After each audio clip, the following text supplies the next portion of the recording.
प्यारे मित्रों नमस्कार। डीकेपी न्यूज पर आपका स्वागत है। जब गांव के विकास में पंख लगने लगे तो समझिए कि देश को तरक्की करने से कोई रोक नहीं सकता, बशर्ते कि उसका आप समुचित लाभ उठाएं। जी हाँ, मैं बात कर रहा हूँ समस्तीपुर जिले के शिवसिंहपुर पंचायत अंतर्गत नंदनी गांव स्थित न्यू टेक्नो मिशन स्कूल की, जिसकी भव्यता आकर्षक है। निश्चय ही शहर में तो एक से बढ़कर एक स्कूल आपको मिल जाएंगे, लेकिन शहर जैसी व्यवस्था गांव में उतरने लगी तो चर्चा का विषय बन जाना स्वाभाविक हो जाता है। New techno mission school Parshuram Ramashray educational trust द्वारा संचालित है।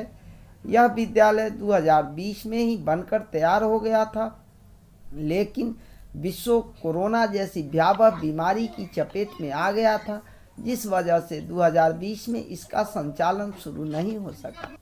लेकिन अब यह पूर्णतः संचालित है। इस विद्यालय की प्रिंसिपल टेल्मा चाको केरल से है, कोऑर्डिनेटर मुस्कान चंद्रा नेपाल की है, अन्य शिक्षक दार्जिलिंग से लाए गए हैं, मैनेजर सुरेश यादव दमन पटेरी के हैं। विद्यालय में खेलकूद के लिए सुंदर कैंपस है। विद्यालय की सजावट एवं तरह तरह के फूलों से कैंपस आकर्षक लगने लगा है। वातानुकूलित वर्ग कक्ष हैं, बेहतर पढ़ाई की सुविधा है। स्कूल में वाहन सुविधा भी उपलब्ध है। एसएमएस की सुविधा तथा सीसीटीवी द्वारा बच्चों की निगरानी की जाती है। स्मार्ट क्लास की व्यवस्था भी की जा रही है। अंग्रेजी के अलावा उर्दू एवं संस्कृत की पढ़ाई की भी व्यवस्था की गई है। न्यू टेक्नो मिशन स्कूल बच्चों के ऑलराउंड डेवलपमेंट के लिए उत्तरोत्तर प्रयत्नशील है। नित्य नए नए प्रयोग के माध्यम से शिक्षा की अलख जगाई जा रही है। कंप्यूटर साइंस एवं आर्ट्स लैब की भी व्यवस्था की जा रही है, ताकि बच्चों को व्यावहारिक ज्ञान के साथ साथ प्रायोगिक ज्ञान भी मिले। प्यारे दर्शकों, विद्यालय वह स्थान है जहां शिक्षा ग्रहण की जाती है। विद्यालय एक ऐसी संस्था है जहां बच्चों को शारीरिक, मानसिक, बौद्धिक एवं नैतिक गुणों का विकास होता है। विद्यालय शब्द के लिए आंग्ल भाषा में स्कूल शब्द का प्रयोग होता है, जिसकी उत्पत्ति ग्रीक शब्द स्कोला या स्कोहले से हुई है, जिसका अर्थ अवकाश होता है। यह अर्थ कुछ विचित्र सा लगता है, परंतु वास्तविकता यह है कि प्राचीन यूनान में अवकाश के स्थलों को ही विद्यालय के नाम से संबोधित किया जाता था। अवकाश काल को ही आत्मविकास समझा जाता था, जिसका अभ्यास अवकाश नामक निश्चित स्थान पर किया जाता था। धीरे धीरे यह अवकाश स्थल एक निश्चित उद्देश्य तथा पाठ्यक्रम का ज्ञान प्रदान करने वाली संस्थाएं अर्थात स्कूल बन गए। ज्ञात हो कि प्राचीन भारत में विद्यालय गुरुकुल के रूप में होते थे। ये अक्सर गुरु के घर या किसी मठ में होते थे। मुगलों के ज़माने में बच्चों को शिक्षित करने के लिए मदरसों का आरंभ किया गया था। अंग्रेजी दस्तावेजों के अनुसार 18वीं सदी में देश में विद्यालय सामान्य थे।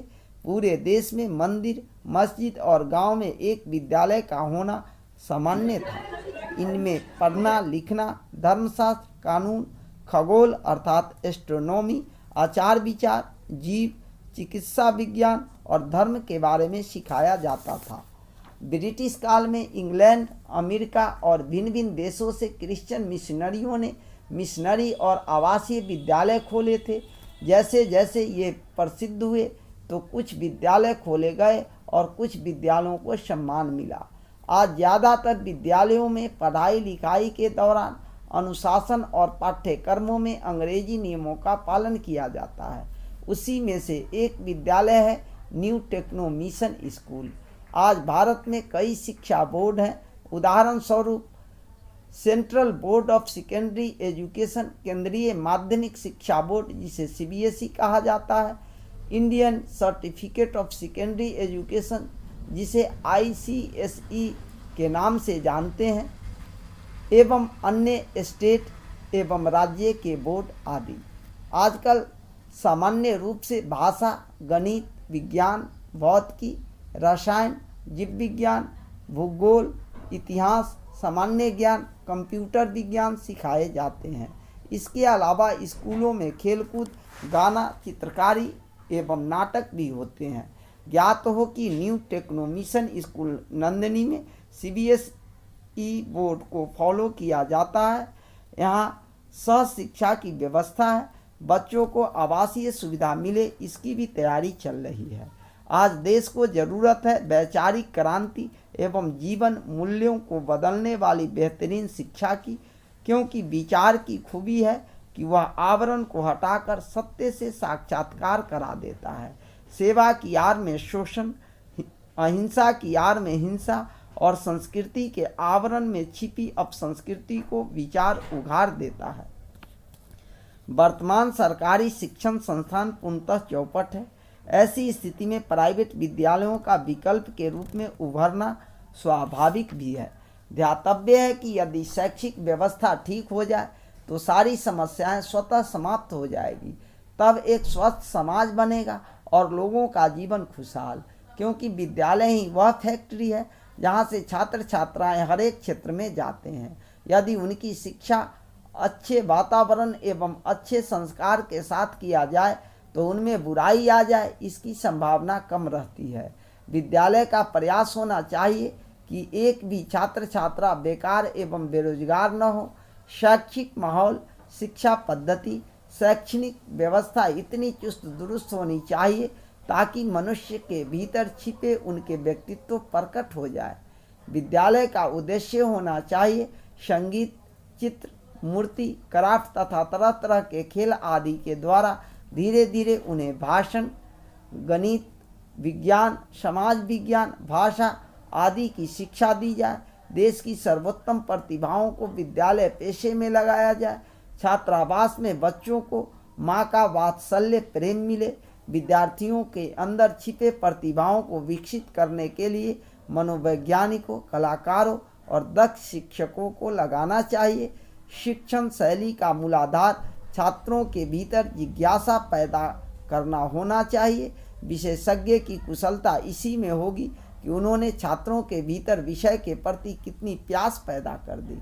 प्यास पैदा करने की कला शिक्षकों के भीतर होनी चाहिए। शिक्षण एक कला है और शिक्षक एक कलाकार। छात्रों को शुद्ध, सुंदर, परिमार्जित और शक्तिशाली भाषा का ज्ञान उनके चारों आयामों श्रवण, भाषण, वाचन और लेखन के साथ मिले, इसका ध्यान रखा जाना चाहिए। जागरूकता पैदा करना शिक्षक का काम होना चाहिए। स्मृति से ज़्यादा जोर छात्रों की बुद्धि, विवेक और कल्पना शक्ति के विकास पर रखना होगा। छात्रों में आलोचनात्मक क्षमता का विकास करना विद्यालय का मूल उद्देश्य होना चाहिए। प्राचार्य टेलमाचाको ने बताया कि पाठ कौशल एवं कविता पढ़ाने के ढंग से बच्चों को अवगत कराया जाएगा। नाटक की पढ़ाई रंगमंच से जोड़कर क्रियात्मक और प्रयोगात्मक होगी। भ्रमण और यात्रा इस प्रशिक्षण का अंग बनेंगे। उन्होंने कहा कि शिक्षा का अर्थ अनुशासन और विवेक पैदा करना होगा। बच्चों को विचार करने की कला सिखाई जाएगी।